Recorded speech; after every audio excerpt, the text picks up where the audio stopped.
Napakita ko nga paano ko pinifigure out yung kanta ni Heber, yung pamagat ay ihip ng hangin. Kasi yung intro nun, chorus ka agad eh. Lahat tayo'y naglalakbay, aking nakikita. Saan tayo tutungo? Saan tayo pupunta? Tapos may interlude dun eh.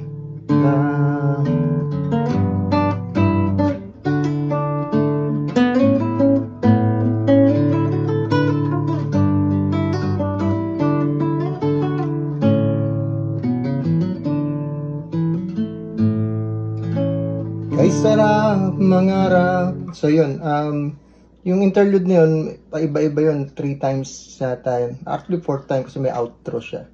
So ginawa ko, medyo ginagaya ko lang yung lead guitar doon sa interlude na yun. Saan tayo pupunta?